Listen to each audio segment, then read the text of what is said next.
Hello, hello. I am Coach J. I am Mr. J. I am an intrapersonal relationship, and that's basically helping people have a better relationship with themselves and a betrayal trauma practitioner. I always like to start my classes with a corny dad joke, and today's is this.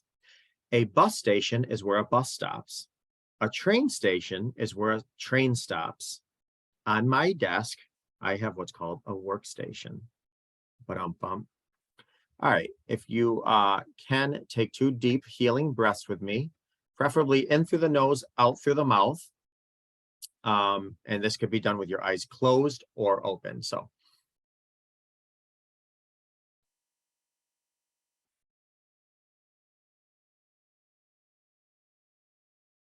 we do breath work so much to the point where I'm sure some of you are like, we do breath work ad nauseum. But, studies show that like when we are shortness of breath, like the tip of our lungs are kind of enlarged. And what that does is it puts pressure on our heart, unnecessary pressure on our heart, which just adds stress to our body. So these breathing techniques really are effective. All right. Are you easily overwhelmed by such thing as bright lights, strong smells, coarse fabrics, or sirens? Do you get rattled when you have a lot to do in a short amount of time? Do you make a point of avoiding violent movies and TV shows? Do you notice or enjoy delicate or fine scents, tastes, sounds, or works of art? When you were a child, did your parents or teachers see you as sensitive, or even now as an adult, are you told you're sensitive?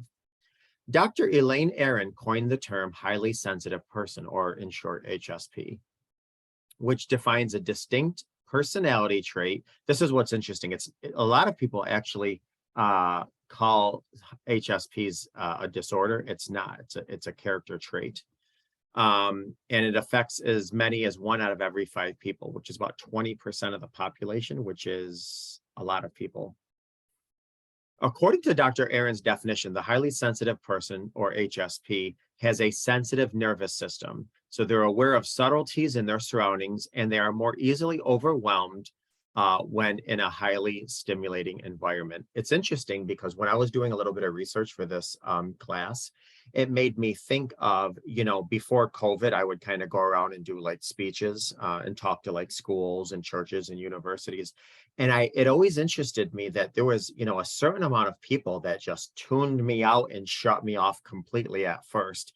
And, I didn't take it too personal. I know, listen, if you're around 10 people, 4 are going to love you, 4 are not going to love you. And then there's the middle, movable middle. So I always knew that statistic and I wasn't worried about it. But when I was doing this class, I was like, wow, sometimes I'm just overly theatrical. And that sometimes puts highly sensitive people a little bit at bay. So it's just interesting to me, a little personal discover. Being a highly sensitive person is much more than just being hurt by what someone says about you, because your emotions are more profound. Your feelings can get more easily damaged. It's almost like, you take a darker skinned person, they're not going to get quickly sunburned as, say, a light skinned person. So the light skinned person would be, an HSP in this little metaphor example I just gave. High sensitivity is thought to have genetic roots, and some specific gene variants have been associated with that trait, but early childhood environments may play a role as well. So here are a few potential signs that you are an HSP. You absolutely abhor violence and cruelty of any kind. Okay, these are some traits. Some may apply to you, some may not. All of them may apply to you.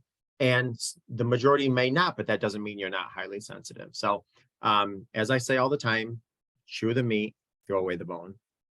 Everyone hates violence and cruelty, but for a highly sensitive person, seeing or hearing about it can be extremely unsettling. You might be an HSP if you can't watch very scary or gory or violent movies without getting upset or feeling physically ill. Similarly, you may not be able to stomach any news story about animal cruelty, child cruelty, brutal acts. And, this is another reason why HSPs have an additional challenge after betrayal, because all of their sensitivities are just overwhelmed additionally because they're an HSP. 2, you're frequently emotionally exhausted from absorbing other people's feelings. Although highly sensitive people are not necessarily empaths, HSPs tend to absorb other people's emotions, like that of an empath. It's not unusual for an HSP to walk into a room and immediately sense the mood of the people in it. Like I said, it's almost like, everybody has hair on their body. It's almost like the HSP has these fibers that kind of can pick up like a snake's tongue and, tell, okay, what's going on in the room and where's the person that's feeling this and where's the person that's most upset. I've heard people say it's both a gift and a curse. Number 3, time pressure really rattles you. So more than other people, time, especially pressures of time, kind of really raise your heartbeat.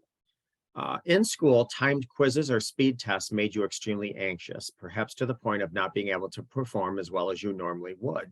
As an adult, when you have too many things on your to-do list and not enough time to finish them, you feel stressed. HSPs are more sensitive to stimulation, and time pressure is no exception. 4, you withdraw often. And this doesn't have to be all the time, just, occasionally or often you withdraw. So whether you're an introvert or an extrovert, you need plenty of downtime, preferably alone. You often find yourself withdrawing to a quiet, darkened room at the end of a long day in order to lower your stimulation level and to soothe your senses and to recharge. Highly sensitive people, because they're always kind of, quote, on, they need sometimes a little bit more time to recharge. So alone, let me have my space. I need to charge my battery. Number 5, potentially you're jumpy. When someone sneaks up on you, you jump like a frightened cat. Many HSPs have a high startle reflex because even a non-threatening situation can really stir up their nervous system. And I'll tell you something, I found that people with PTSD and their HSPs, startle responses could almost be debilitating, which is why a lot of people that are HSPs, their triggers can literally take them to your knees. You can be in the shower doing dishes, all of a sudden you have a trigger and you could be like, it's like somebody took a sledgehammer to your knee. And that can happen even if you're not a highly sensitive person. But if you are, you're that much more engaged and sensitive, it could really throw you for a loop. 6, you think deeply. The cornerstone of being an HSP is the process information. You process information deeply. This means that you do plenty of reflecting on your experiences, more so than other people. Unfortunately, this also means that you're more prone to negative overthinking. Sometimes you obsessively play events over and over in your mind, or spiral into anxious thoughts. So again, it could be a blessing. I wonder if that yawn was a trauma response. It could be a blessing or a curse. Number 7, you're a seeker. HSPs seek answers to big questions in life. They ask why things are the way they are and their role in all of it. It's a highly sensitive, as a highly sensitive person, you might have always wondered why other people aren't as captivated by the mysteries of human nature and the universe as you are. I'm captivated by the Titanic, so maybe I'm an HSP. Sudden or loud noises startle you. This goes back to a little bit of what I was saying as far as your PTSD reaction, but sudden or loud noises startle you.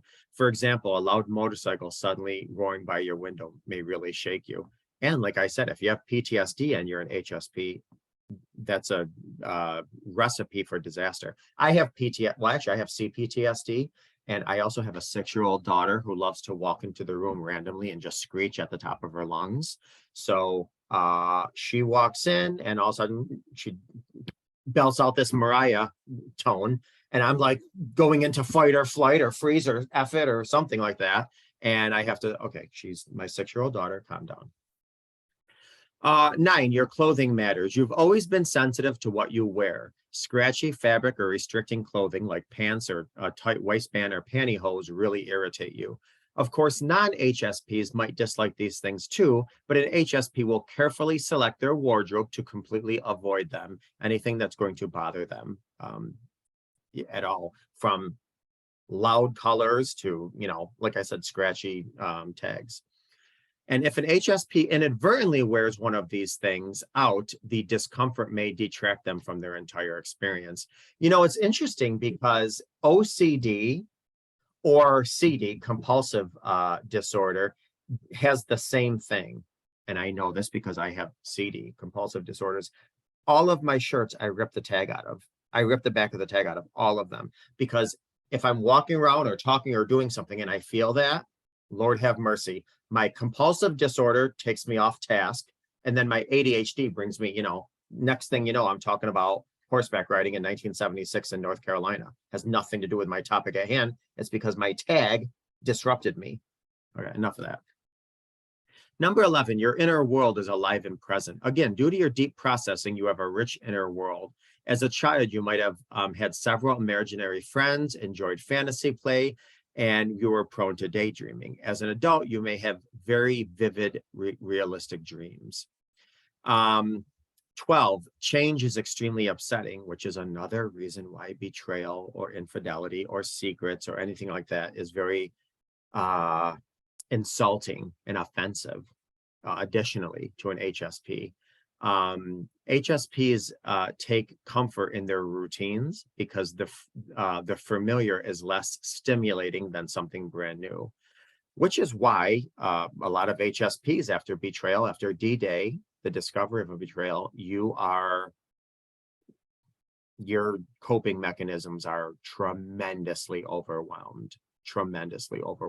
People tell me, when I discovered my so-and-so's infidelity or betrayal or whatever, I didn't even know the person I became for a while. And that could be for, an hour or for months, because you're still in the fetal position in bed, 13, sometimes your environment is your enemy. Similarly, moving into a new home or traveling, even a vacation can be difficult to you. There's a lot of extra environmental stimuli.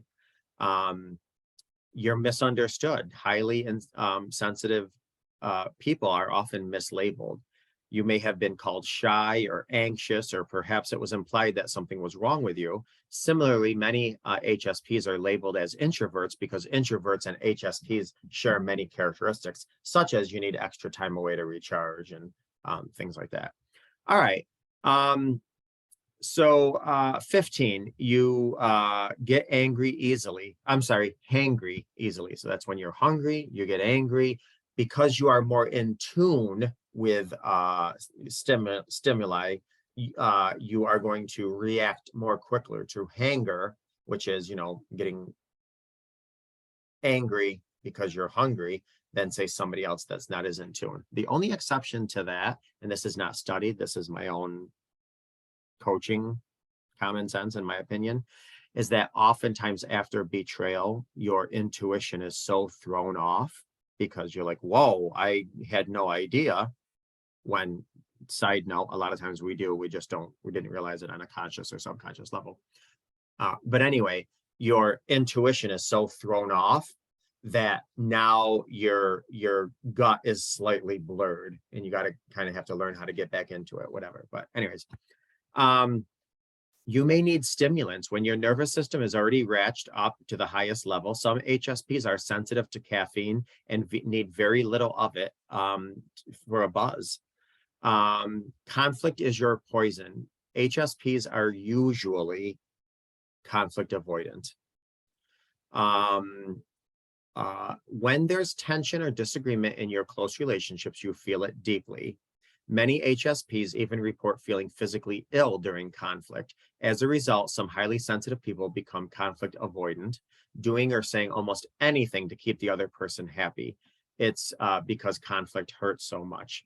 When I was doing research on this class, I was thinking, man, I wonder if there's an association with HSPs and the fawning response to the nervous system, because the fawning response to the nervous system is basically just going along, doing what they can to keep the status quo, not getting people anger, really doing what they can to keep the relationship alive and going after deception. And HSPs, in one way, they're just so beyond overwhelmed with their coping, they don't know what to do. On the other hand, it's like they're conflicted because they don't want conflict, and so they, and I venture to say some HSPs might even try to rush healing just because they don't like to live in that conflict arena. So it was very interesting. This whole class was actually enlightening to me when I was doing the research on it. Criticism is a danger. Words matter a lot to highly sensitive people. You are conscientious at work, at school. You try not to make mistakes. You're deeply moved by beauty, and that could be anything from meals to scents to artwork to melodies. You're perceptive, and this is why I say it's both a blessing and a curse, because this is probably a blessing. You're very perceptive in terms of perceiving other people's feelings and moods and stuff, which at times can make you wiser above your years. The curse to that, however, is that you also feel people's negative energy. So just some strategies if you are an HSP. Honor your intuition, even if it's been broken or blurred after a betrayal. Honor your intuition. Because HSPs are more in tune with the environment and what is happening, they tend to think, feel, and process intensely. Sometimes we, quote, just know something without realizing how. Since we are, and because your gut is more aware, say 1,000 times more than your brain, this is why it's important for an HSP to trust their gut.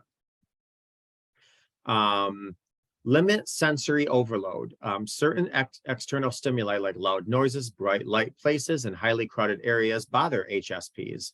The sounds, not every HSP, because everything is on a spectrum. Everything is on a spectrum. I have compulsive tendencies. It doesn't mean that every time I leave the house, I got to go in and touch something 1,000 times. And it doesn't mean I got to go in and check the dryer if I shut it off with the stove. So, everything's on a spectrum, whether you're, anxious, obsessive compulsive, HSP, what have you. But for the most part, HSPs should limit their sensory overload. Some of those are noise canceling headphones, if you have them, helpful. 3, the need for downtime. And listen, we are living in an age where you would think all this medicinal and technological advances would give us a little extra time. No, we are stretched thin now today more than ever. But HSPs need downtime. The world is overwhelming sometimes because we feel so much. We're stretched in every area. We get up, our family wants more of us. We go to work, our boss wants more out of us. We come home, our kids want more of us. We go to church on Sunday, our pastor wants more out of us. We volunteer, it's like, whoa, in every area we're stretched thin. As we get older, our belts need a little bit looser. Our body is expecting more out of us. I mean, we just, every area is just challenging us with, more. It's like that 70s song. No, just kidding. More. There I go with my ADHD. Okay. Get plenty of sleep. How much sleep can make or break your day? All depends on the person. I'm not a big subscriber. I mean, I do like the 888 thing. My speaker is not working properly. Lord have mercy. What does that mean? Can you give me a thumbs up if you can hear me? Oh, then my computer's moody. Okay. Get plenty of sleep. How much sleep can you get? Makes it check my continue recording. That's fine. Audio may not be fully recorded. Oh well. Anyway. There's the 888 thing, 8 hours of sleep, 8 hours of work, 8 hours of play. That's a general rule of thumb, but everybody is different and you have to accommodate your own thing. Some people like, 6, 9, 7, or, whatever the 24-hour makeup is with that. Try to enjoy nature. Avoid violent movies or television shows. Instead, get out in nature. Being outside in nature is calming to the HSP. It's a natural, nature is a natural healing place. HSPs love quiet because they center you. Most of all, believe in yourself. And again, this is a challenge after betrayal.